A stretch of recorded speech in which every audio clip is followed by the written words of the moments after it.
ہوا ہے. تو جب کسی نے سوال کر لیا، بہت ہی چبھتا ہوا سوال تھا کہ اللہ کے رسول کیا آپ کے ساتھ بھی ہے؟ تو فرمایا ہاں میرے ساتھ بھی ہے، لیکن میں نے اس کو مسلمان کر لیا. یعنی میرے اوپر اس کا داؤ نہیں چلتا، لیکن ہے تو صحیح. شیطان جو ہے یہ انسان کا ازلی دشمن ہے، اور یہ ہر آن کوشش میں رہتا ہے کہ میں اس کو سیدھے راہ سے ہٹا لوں. اچھا، یہ بات بھی آپ کے ذہن میں رہنا چاہیے کہ کوئی آدمی جب واقعتاً سمجھتا ہے کہ اس کو اللہ کی رضا کے لیے جینا مرنا ہے، تو اب اس کو شیطان یہ تو نہیں کہہ سکتا کہ تم اللہ کی رضا حاصل نہ کرو، تم کسی اور کی رضا حاصل کرو. ایسا تو نہیں کہہ سکتا. اتنا کودا وہ نہیں ہے، بلکہ وہ بہت چالاک ہے، سمجھدار ہے، ذہین ہے، اور وہ ہر انسان کو اس کے مزاج کے مطابق کوئی نہ کوئی داؤ لگاتا ہے. یہاں اس کا داؤ کیا ہے؟ اس کا داؤ جو لگتا ہے وہ یہ ہے کہ ایک نیک آدمی چاہتا یہ ہے کہ اللہ میرے سے راضی ہو جائے، نتیجتاً میں جنت میں چلا جاؤں. یہ چاہیے نا. تو شیطان ورگلاتا کیا ہے کہ جو رسولوں کا راہ ہے وہ تو تبتی راہ ہے، مجھ کو پکارے چھاؤں گنے، وہ کیا وہ دوسرا مسئلہ ہے. بہرحال وہ تبتی راہ پکارنے والی بات ہے کہ وہاں پر تو رسولوں کا راستہ جو ہے وہ تو ظلم و ستم کے خلاف آواز اٹھانا، ظالم کو زیر کر کے اور مظلوم کی مدد کرتے ہوئے نظام عدل و قسط کو قائم کر دینا. یہ جد و جہد ہے جو پوری صورت کے اندر ہم پڑھتے ہوئے آئے. اور آخری آیت جو ہے وہ میں نے آپ کو آیت نمبر 25 تیسرے رکوع کی بات آپ کو سنائی ہے. تو شیطان پٹی یہ پڑھاتا ہے کہ تم نے اللہ کی رضا حاصل کرنی ہے تو خانقاہی نظام بنا لو، تم معاشرے سے الگ تھلگ ہو جاؤ، اللہ ہو کرو، ذکر اذکار کرو، برائیوں سے بچ جاؤ. یعنی اس کے نیکی کے جذبے کو وہ ڈائیورٹ کر دیتا ہے، برائی کی طرف نہیں لگاتا یہ ہے کہ تم اللہ کی رضا حاصل کرو، لیکن یہ راستہ کوئی صحیح راستہ نہیں ہے، بلکہ تم دنیا کو چھوڑو، یہ تو ظالم لوگ ہیں، دنیا دار ہیں، ان سے تمہارا کیا واسطہ. تم الگ سے ہو کے بیٹھ جاؤ، اللہ ہو کرو، وظیفے کرو، اور کسی بھی قسم کی برائی سے بچے رہو، دور ہو جاؤ.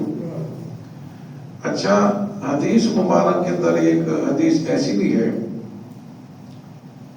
حدیث قدسی ہے. محمد رسول اللہ علیہ وسلم نے فرمایا کہ اللہ تعالیٰ نے جبرائیل امین کو حکم دیا کہ فلاں فلاں بستیوں والوں کو، بستی والوں سمیت بستیوں کو تلپٹ کر دو، الٹ دو، تباہ کر دو. آگے جبرائیل امین نے عرض کی اے اللہ فلاں بستی میں تیرا وہ بندہ بھی ہے کہ جو پلک جھپکنے کی مدت تک کے لیے اس نے کچھ گناہ نہیں کیا، معصیت نہیں کی، کیا اس کو بھی؟ فرمایا اللہ نے کہ پہلے اس پر پلٹو اور پھر باقیوں پر.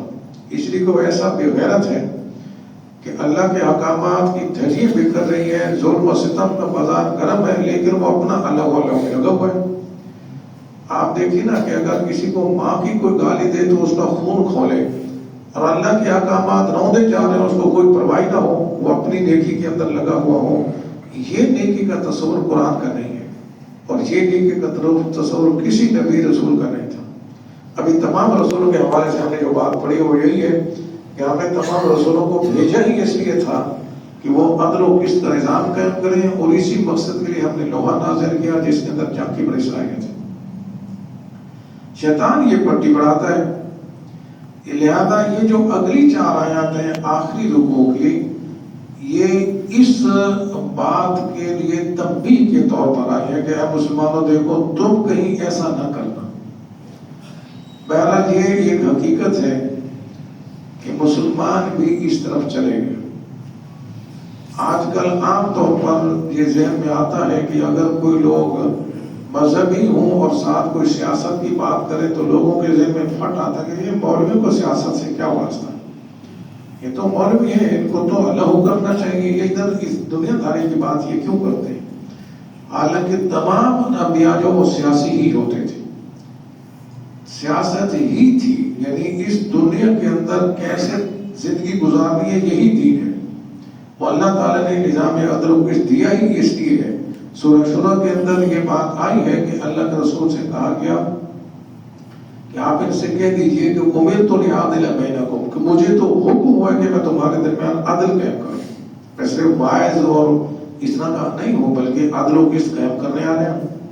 اسی طریقے سے ہمیں معلوم ہے، ہم پہلے بھی پڑھ چکے ہیں، 3 دفعہ واحد کی صیغے میں قرآن مجید کے اندر یہ آیت آئی ہے، سورہ صف میں بھی ہے، سورہ فتح میں بھی ہے، سورہ توبہ میں بھی ہے کہ هو الذی ارسل رسولہ بالہدی ودین الحق لیظہرہ علی الدین کلہ، وہی ہے اللہ جس نے اپنے خاص رسول محمد صلی اللہ علیہ وسلم کو بھیجا الہدی یعنی قرآن مجید دے کر، دی گائیڈنس دے کر، اور سچا نظام زندگی، نظام عدل و قسط دے کر بھیجا۔ کیوں؟ لِیُظْہِرَ عَلَى الدِّینِ کُلِّهِ، تاکہ اس نظام زندگی کو تمام ادیان پر غالب کر دیں۔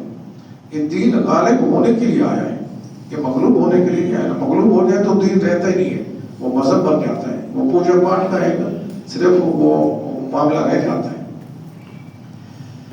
تو بہرحال یہ راستہ رسولوں کا راستہ ہے۔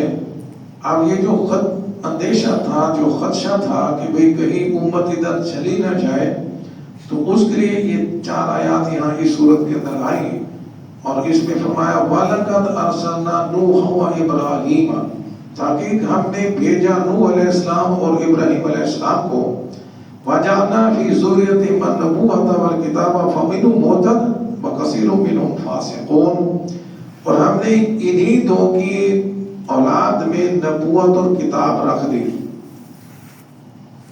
فَمِنْهُم مُهْتَدٍ، اب ان میں سے کچھ ایسے ہیں جو ہدایت یافتہ ہیں، وَكَثِيرٌ مِّنْهُمْ فَاسِقُونَ، اور ان میں بہت سارے وہ ہیں کہ جو نافرمان ہیں، فاسق ہیں۔